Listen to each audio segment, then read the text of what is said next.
Hello, कैसे पता चलेगा लाइट? हाँ चालू चालू चालू है। हेलो है, 200 लोग दूर है।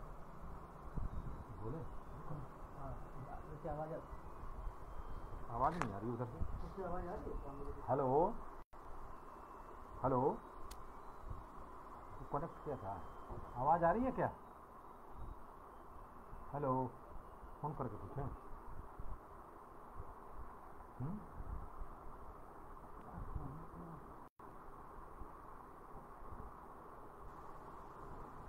हेलो हेलो, साउंड थोड़ा तेज कर दीजिए, साउंड फुल है, साउंड लेना पड़ेगा,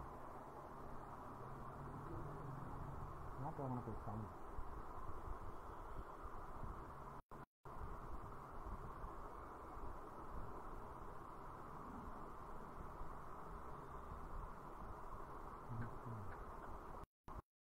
खुला नहीं था, साउंड तो अच्छा ही है, आवाज़ आ रही है दूसरी।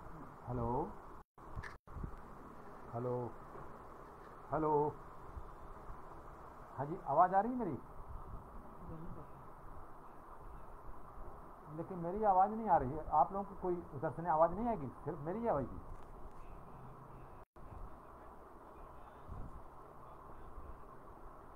हाँ तो कमेंट, अच्छा कमेंट जब आएगा तब ठीक है, ठीक है। यहाँ तो है कमेंट कमेंट आ रहा है, यहाँ।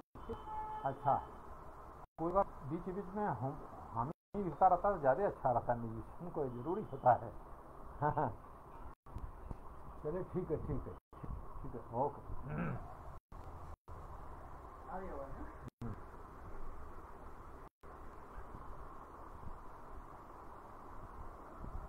नमस्कार,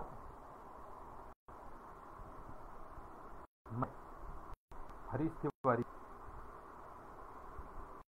सिंह साहब को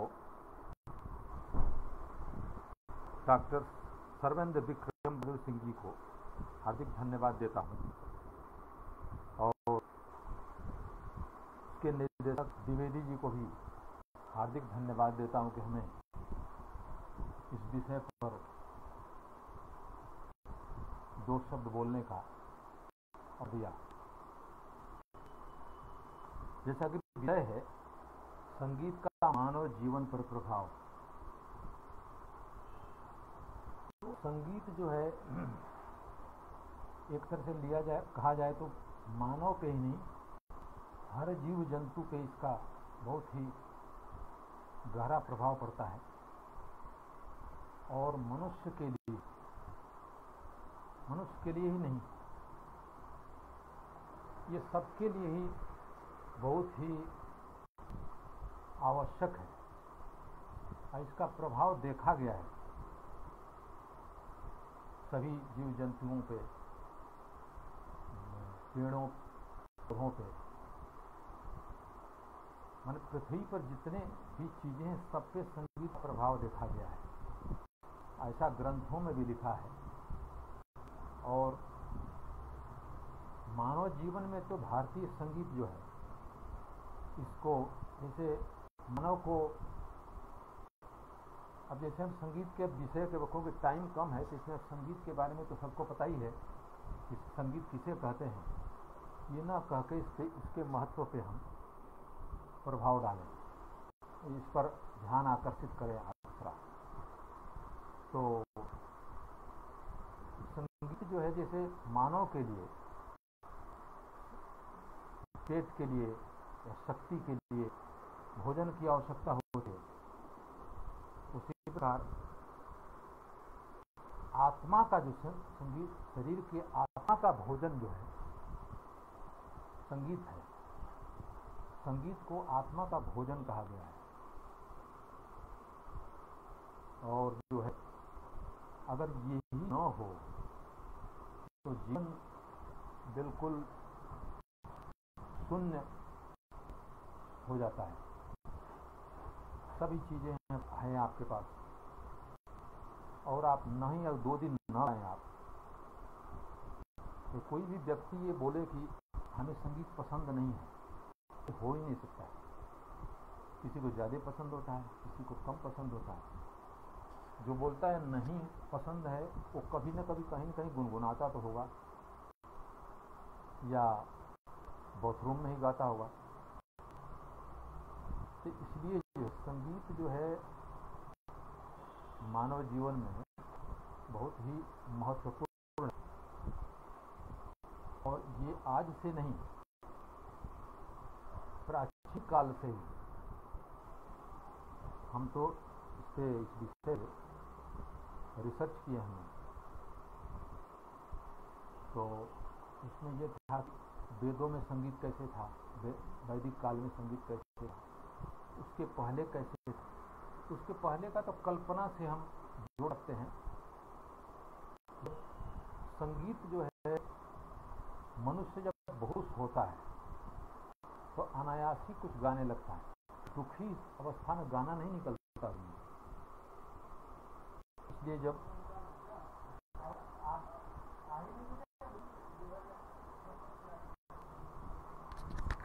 हेलो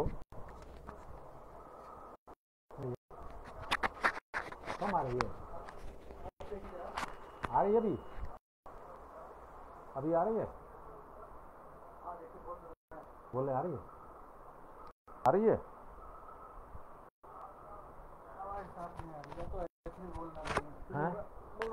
सुनना पड़ेगा तो ऐसे ही। हेलो हेलो आ रही है ना? हाँ, तो कहाँ तक बिल्कुल नहीं आवाज आ रही थी। हाँ, तो आवाज थोड़ी थोड़ी आ रही होगी।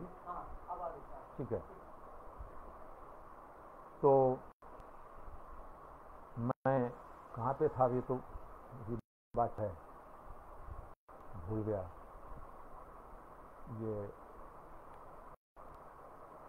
ये बोल रहा था मैं कि मनुष्य जब खुश हो तो उसके मुंह से अनायास ही संगीत निकलने लगता है, या नहीं कुछ हो तो अगर मुंह से नहीं बोलेगा तो हाथ पे ही कुछ न कुछ हाथ पे ही ताली देने लगेगा, या हाथ पे ही ढोलक बजाने का या कुछ करने का।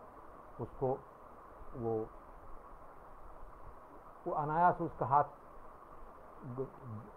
पैर के जंघे पर जाके ऐसे करना लगेगा जैसे। तो ये संगीत ये वो आवश्यक है, आवश्यकता है शरीर में संगीत की, हमारे भारतीय संगीत की, कि ये नेचर से संबंधित है। नेचर के बहुत ही करीब है। तो नेचर में जैसे हम जो भी हम साज शास्त्रीय संगीत में यूज करते हैं, कोई इलेक्ट्रॉनिक साज ज़्यादा यूज नहीं कर।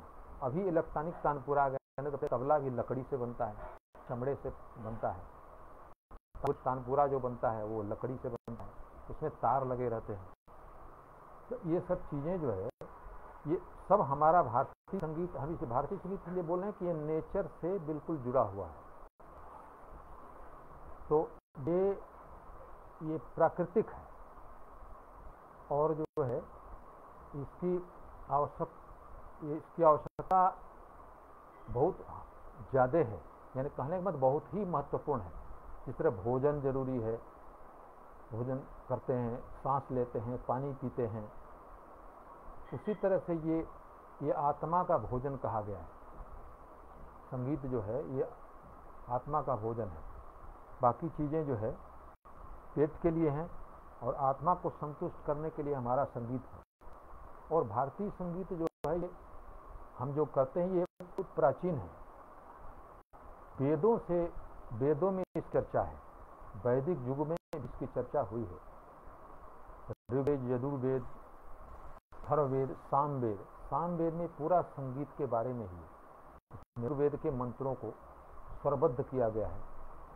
तो समय भी उस काल में भी कोई ये जो ऋषि मुनि करते थे वो तो वैदिक अपना सामगान तो करते ही थे। वो जैसे सामगान के अतिरिक्त जब समाप्त होता था, समाप्ति जब होती थी, उस समय का लोक संगीत जो था, उस समय उसका गायन करते थे कलाकार। और नृत्य का भी था उसमें। वेदों में ऐसा बताया जाता कि ब्राह्मण वधुएं उस समय सिर पे गगरी लेके वर्तुलाकार होके नृत्य करती। मन ये मनोरंजन यज्ञ की समाप्ति, किसी यज्ञ की समाप्ति भी के बाद भी उत्सव मनाते कि यज्ञ निर्विघ्न संपन्न हो गया। उस समय भी ये बहुत ही आवश्यक माना जाता। अगर आवश्यक नहीं हो तो क्यों इसको सम्मिलित किया जाता।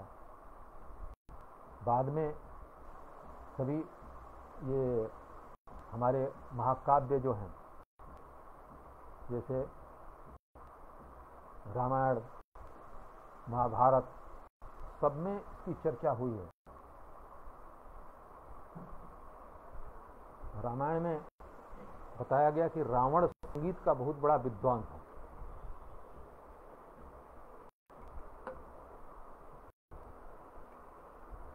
वो बीना बजाता था। बाकी में सब चीज में दक्ष होने के कारण सभी चीजों में, जैसे युद्ध में दक्ष, वेद में दक्ष, सभी चीजों में हाँ पंडित। उसके साथ संगीत का भी ज्ञान था। उसमें लिखा गया है कि बीना, उस समय प्राचीन काल में बीना वाद्य जो था, बीना वो प्रसिद्ध था, वो उसको बजाते थे। उसमें कई जगह चर्चा अक्सर उसमें रामायण के में आई है कई जगह। जैसे कृष्णकंधा पर्व, ये सुग्रीव के दरबार में नृत्य होता था, समय भी ऐसा वर्णन है। महाभारत काल में भी वर्णन है। महाभारत काल में बताते हैं कि अर्जुन जो है उसमें शिक्षा देते थे व्यक्ति पुत्री को। ये चीजें हर जगह हर काल में ये अब महत्वपूर्ण नहीं होता, तो क्यों इसको वो करते लोग, इसकी आवश्यकता नहीं होती। और आज हम जो ये आज के आधुनिक समय में भी हम मनोरंजन के लिए टीवी देखते हैं, मोबाइल पे गाना चला के देखते हैं। इसके पहले जब ये मोबाइल नहीं था, पिक्चर में लोग जाते थे। एक महीना अगर हो गया भाई पिक्चर देखिए, एक महीने में चलो अब चल के हॉल में पिक्चर देखें, संगीत सुने। गांव में भी लोग लोकगीत गाते हैं, इसमें लोग बैठक होती है। स्कूलों में भी हर सांस्कृतिक अवसर पर, हर सांस्कृतिक कार्यक्रम पे संगीत का भी कार्यक्रम रखा जाता है। 15 अगस्त, 26 जनवरी, बसंत पंचमी, उसमें जो है ये इसलिए कि ये बहुत ही आवश्यक अंग है। ये इसके बिना आप कुछ कर नहीं सकते। तो इसकी जो है चर्चा, जैसे ये आज से, जैसे मैं कुछ आपको ध्यान दिलाना चाहूँगा कि हम अभी भी, हम जो भारतीय संगीत गा रहे हैं, ये हम वेद को देखते हुए गाते हैं। तो जो भी इसमें कर रहे हैं वो सब वेदों में लिखा हुआ है। हम नया नहीं कर रहे हैं। अगर कुछ नया कर रहे हैं तो भी हमको अगर ध्यान से उसके पीछे जाएंगे तो पता लगेगा कि वेदों में इस चीज को हमने लिया यहाँ। और वेदों में जैसे हमारा शास्त्रीय संगीत है, हम राग गाते हैं, उसमें जो है सबसे पहले तो वैदिक काल में जो ये आपका साम गायन था, उस समय के लोक धुन पे आधारित था। सबसे प्राचीन लोक संगीत है। लोक संगीत से ही वेदों में आया ये, क्योंकि वेदों की ऋचाओं को उस समय के प्रचलित लोक धुन में ही उसको लिपिबद्ध कर जाता। उस समय क्या धुन थी। और जो है वेदों में ये भी है, जैसे हम आज के समय में हम अपने भारतीय संगीत, शास्त्रीय संगीत की बात करना चाहें, क्योंकि हम शास्त्रीय संगीत गाते हैं, शास्त्रीय संगीत बोलते हैं, उसके बाद ठुमरी गाते हैं, भजन गाते हैं। तो रागदारी संगीत हमारे बहुत ही कई नियम हैं। इसमें ये आरोह होना चाहिए, अवरोह होना चाहिए। उसी प्रकार एक नियम ये भी है, ये राग इस समय ही गाना चाहिए। हर समय का हमारे उसमें राग बने हुए हैं।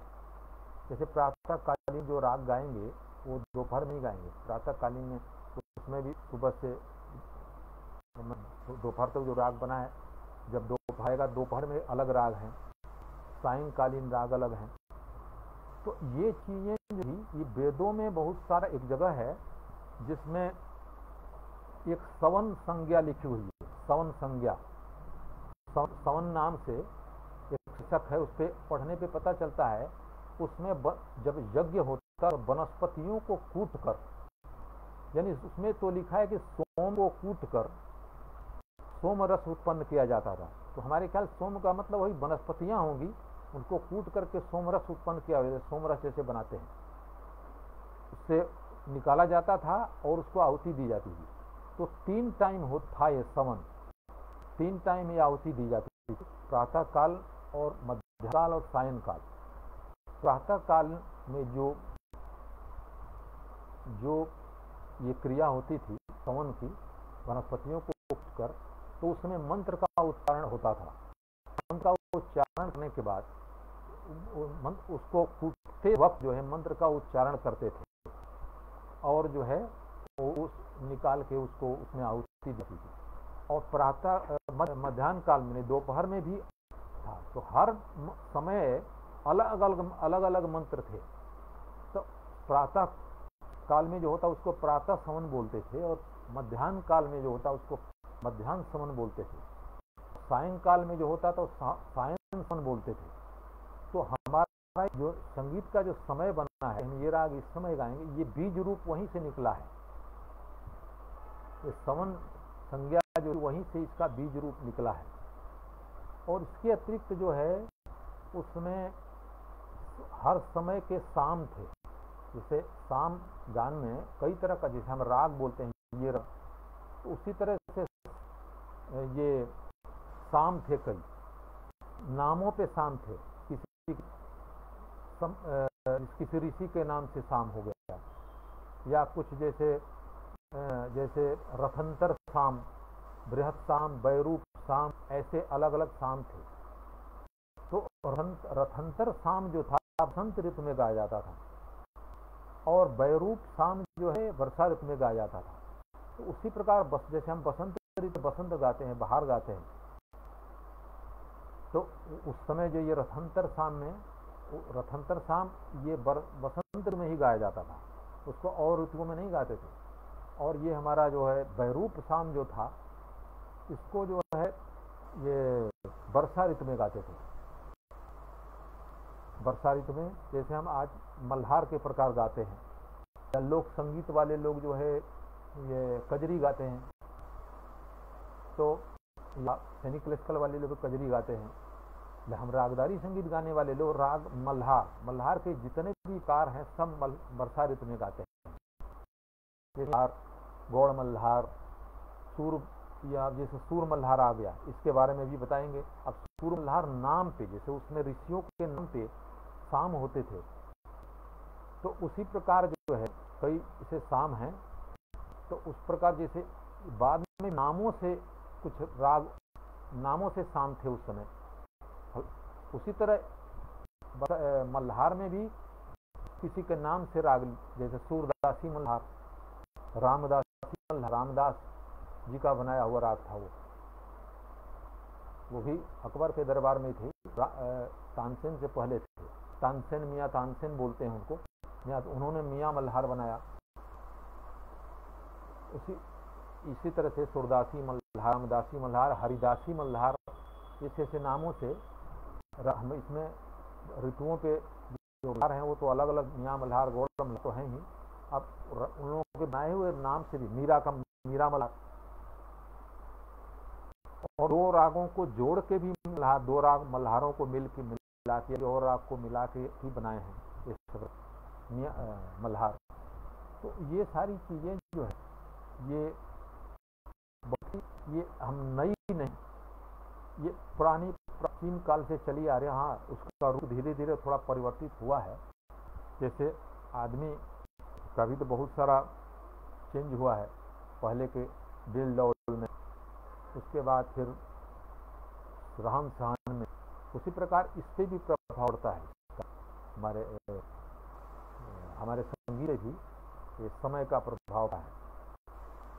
तो इसलिए जो है ये सब चीज़ें जो है, सब चीज़ों को देखने से यही विदित होता है कि हमारा संगीत जो है ये बहुत ही महत्व है इसका मानव जीवन में।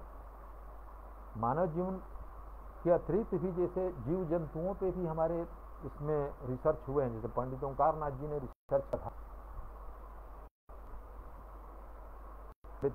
पंडित ओंकारनाथ जी का नाम बहुत है, वो उनको बोलते हैं संगीत मार्तंड पंडित ओंकारनाथ जी बोलते हैं। वो ग्वालियर घराने के गायक और बनारस हिंदी स्मृति में मदन मोहन मालवीय जी ने उनको स्पेशल बुलाया वहाँ, उनको वहाँ शिक्षा देने के लिए। तो उस परंपरा से भी मैं जुड़ा हूँ। हमारे गुरु जो पंडित भट्टाचार्य जी और आचार्य नंदन जी से उनके शिष्य थे, तो उन्होंने भी रिसर्च किया है कि उनका भी कुछ राग सिद्ध थे। जैसे मियां मल्हार गाने पे बारिश आएगी, मतलब कुछ न कुछ फील तो होगी। और भैरवी पे उन्होंने भी किया था कि भैरवी गाने से एक गुलाब के पौधे को देखा कि वो जो उसका वैज्ञानिकों ने देखा कि इसका बढ़ने का इतना टाइम, इतने दिन में से इतने बढ़ सकता है इसका पौधा। तो उस पर उन्होंने रिसर्च किया कि इनका गाना सुन के उस समय कुछ ज़्यादा ही उसमें बढ़ोतरी हुई थी। तो इस तरह से देखा जाता है इन सब चीज़ों को। उन लोगों का जैसे कई हमारे गुरुजनों ने बताया कि ऐसा रिसर्च किया था। ओंकारनाथ जी का गाना था ऐसा कि लोगों को रुला दें, फिर लोगों को खुश कर दें, उधर तुरंत रोना तुरंत हंसाना भी, ऐसे उनके गाने में ये बात थी। और जो है और भी बाद में भी जो कलाकार हुए जैसे हम गुरु पंडित भीमसेन जोशी जी, उनके भी गाने हैं। तो वो उनके भी गाने में आते हैं कि उनके भी गाने से बारिश हुई। शुरू में इतनी ताकत थी और क्या बोलते हैं कि वो तो समझी में चला जाता था आदमी उनका गाना सुन के। कोई ये बोले कि हमें संगीत पसंद नहीं है, जो बोले हमें शास्त्रीय संगीत भी नहीं पसंद है, उनको गाना सुनवा दी। तो गारंटी था मैं, अगर 10 दिन गाना सुन ले,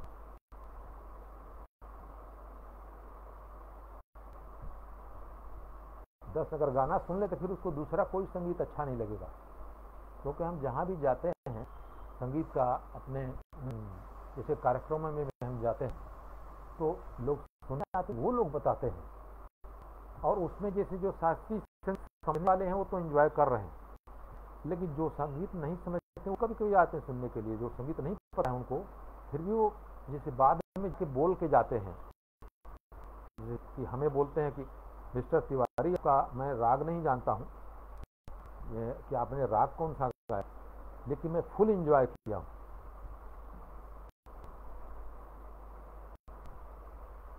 तो ये जो है ये हमारे भारतीय संगीत का ही वो है, सीखी है उसकी कि अगर हाँ ये है कि ये हमारा भारतीय संगीत जो है तो सुनने के बैठेंगे, कोई जल्दीबाजी में नहीं बैठे। हमारा जल्दीबाजी का सब्जेक्ट नहीं, इसमें इत्मीनान से रखना पड़ेगा, आपको कुछ समय देना पड़ेगा। आस्था विश्वास, हमारा ये सब्जेक्ट आस्था विश्वास भरपूर है, पूरी आस्था भरी हुई है इसमें। नास्तिक आदमी के लिए नहीं है ये, और देशद्रोहियों के लिए भी नहीं है। जो देशद्रोही हैं उनके लिए भी नहीं है ये भारतीय, पूरा भारतीय संगीत। मैं बोल रहा हूँ बार बार भारतीय संगीत, इसमें भारतीयता होगी, वही इसको बखूबी गा सकता है, वही उसको अच्छी तरह सुन सकता है। इसको देश से ही जब प्यार नहीं है तो क्या करेगा। और हमारा भारतीय संगीत प्रेम का भूखा है, इसको गाने के लिए भी प्रेम गाना पड़ता है। और श्रद्धा भक्ति रखनी होती है। श्रद्धा भक्ति उनके पास जाएंगे, श्रद्धा भक्ति से जाएंगे, उसमें कोई चालबाजी से नहीं जाना था। और इसको सुनने के लिए भी दिल का दर्पण पूरा साफ करके रखना होता है। तो ये इसमें जो है इसकी खूबी, बड़ा पवित्र मन से गाया जाता है। को कितने लोग कितना समझते हैं ये कई लोग को जैसे केवल मौज मस्ती का ही, मौज मस्ती ठीक है, आप उदास हैं मौज मस्ती का मतलब बहुत सारा लिया जा सकता है, ऐसा नहीं है। ये सात्विक संगीत है, ये आपको शांत कर देता है। ध्यान से अगर देखें तो ये आपके मन को, आप ध्यान से सुन के देखिए, कोई राग उठा के देखिए बड़े बड़े कलाकारों का जो सिद्ध हैं, नए लोगों का भी सुनिए और पुराने जैसे पंडित रविशंकर जी का सितार सुनिए, पंडित राशिया जी का बांसुरी सुनिए, शिव कुमार शर्मा जी का, पंडित कुमार शर्मा का संतूर सुनिए, पंडित भजन बोरी जी का संतूर सुनिए, पंडित भीम जी का गाना सुनिए, पंडित जसराज जी की रिकॉर्डिंग अभी कई लोग हैं जैसे पंडित भीमचंद जोशी जी, पंडित जसराज जी, पंडित रविशंकर जी, ये लोग नहीं हैं जब तो उनकी रिकॉर्डिंग सुनिए आप, तो आपको अनुभव होगा कि क्या है इसमें।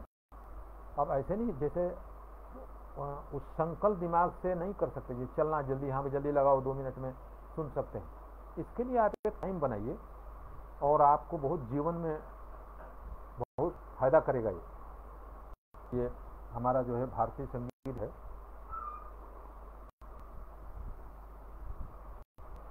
ये आपको बहुत आनंदित करेगा और इसका जो असर है वो स्थायी असर है। ये नहीं कि तुरंत ये, क्योंकि हमारे संगीत में ऐसे ऐसे कलाकार हुए हैं, जैसे मेरे गुरु जी का पंडित भीमसेन जोशी का गाना सुनेंगे आप तो ऐसा नहीं कि आए और दिमाग से उतर गया, कम से कम 10-15 दिन उसका फ्लेवर दिमाग में रहता है। तो ये ईश्वर की कृपा जब होती है तो ही उस कलाकार पे है, उसके गाने में ये बात पैदा होती है। उसका गाना सुन के आप जाएंगे, इतनी साधना किया है, वो साधना है उसके गुरु, और साधना करने के बाद ईश्वर आशीर्वाद देते हैं। अगर सात्विक भावना से आप साधना करें तो ये सारी चीजें हैं इसमें। तो ये आनंद जो आपको देगा, ये एक स्थायी आनंद प्रदान करता है हमारा शास्त्रीय से भारतीय संगीत। तो ये इसकी सभी विशेषताएं हैं और समय कम है और अब समय भी शायद आने ही वाला है, कुछ समय 1-2 मिनट और हैं इसमें। तो ऐसा मेरा जानना है कि भारतीय संगीत का मानव जीवन में बहुत ही महत्व है। अब इसको बयां नहीं किया जा सकता है कि शब्दों से कि कितना महत्व है इसका। हमारे संगीत में अगर संगीत देखेंगे तो गायन, वाद्य, नृत्य, तीनों तब मिल के संगीत बनता है। तो तीनों चीजें गाना सुनिए, डांस भी देखिए, डांस में भी बहुत सारा है, कथक है, भरतनाट्यम है, अब कथक में भी कई घराने हैं और वाद्यों में तार, तबला है। ये सब चीजें आप सभी सुने और उसका आनंद लें। और क्योंकि ये भारत में रहकर भारतीय संगीत आप नहीं सुन रहे हैं, रागारी संगीत नहीं सुन रहे हैं, तो फिर तो कोई भारत से देशभक्ति अगर है अगर आपके अंदर, तो जो है इसको सुनिए, इसका आनंद लीजिए।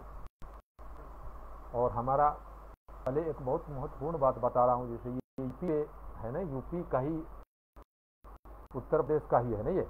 तो उत्तर प्रदेश और बिहार में जो भाषाएं बोली जाती हैं, लोक भाषाएं, हमारे शास्त्रीय संगीत की जितनी बंदिशें, चाहे वो कर्नाटक का कलाकार हो या बंगाल का कलाकार हो या मद्रास का कलाकार हो, उसी बंदिश को गाता है। और सभी बंदिशें लगभग भोजपुरी में है। अवधी, ब्रजभाषा और भोजपुरी में भोजपुरी के बहुत सारे शब्द प्रयोग हैं। गैलबा हैं, उत दिनन से, ये जो उसमें प्रयोग हुआ है। और इसका भी अगर कभी समय मिलेगा तो इसका प्रयोग किया गया है भोजपुरी भाषाओं का उसमें संगीत में। तो भोजपुरी भाषा जो है इसमें सांगीतिक तत्व हैं, कई भाषाएं खड़ी की हैं, सीधे सीधे बोलते हैं। इसमें जो है ऐसे घुमावदार है, जैसे हम बात करते हैं संगीत की, जैसे किसी से बात करते हैं, बोले कहाँ जा रहे हैं, अब कोई ऐसे बोलेगा सीधे कहाँ जा रहे हैं या कहाँ जा रहे हो, ऐसे सीधे बोलेगा। लेकिन अपने यहाँ जब कोई आदमी बोलेगा कहाँ जा रहे हैं, ये कितना आंदोलन है, कहाँ जा रहे हैं, अरे कहाँ से आ रहे हैं। ये जो है, ये जो बीच में आ रहा है नहीं, ये सब सांगति तत्व हैं, सब नीड़ है, गोलाई है। इसलिए ये अब हम ही उत्तर भारत में रह के और बिहार में रह के शास्त्रीय संगीत नहीं सुनते हैं। बिहार में बहुत अच्छे सुनने वाले लोग हैं, लेकिन यूपी में ये उदासीनता है इस मामले में। केवल बनारस में, लखनऊ में है सुनने वाले, बाकी जगह पे नहीं है। शास्त्रीय संगीत आते हैं बंद कर देंगे, ठुमरी आते हैं बंद कर देंगे, और खाली लोकगीत सुनेंगे। ठीक है, लोकगीत भी सुनिए, ये भी समझिए कि भक्ति संगीत है हमारा भारत, जो ये प्राचीन काल से चला आ रहा है, और ये जब तक रहेगी दुनिया तब तक रहेगा। तो ये चीज़ है इसमें। देखिए इसमें क्या कमेंट क्या आ रहे हैं, तो यही ये क्या बोलते हैं सागर, बताइए इसमें कमेंट कहीं कुछ आ रहा है क्या, इसमें लिखा हुआ है इस तरफ आधा होती है क्या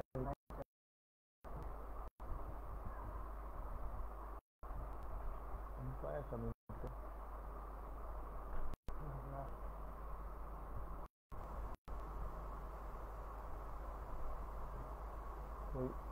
कोई खास कमेंट नहीं मिल रहा है।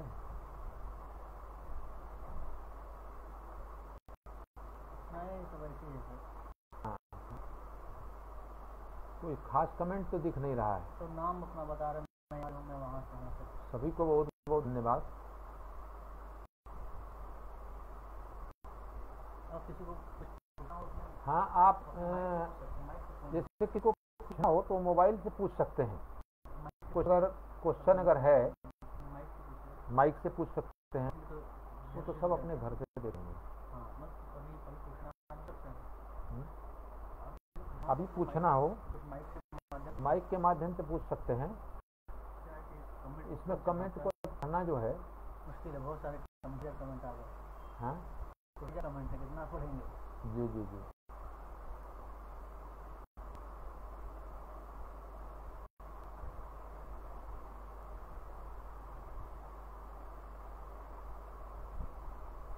क्या है देवेंद्र प्रताप,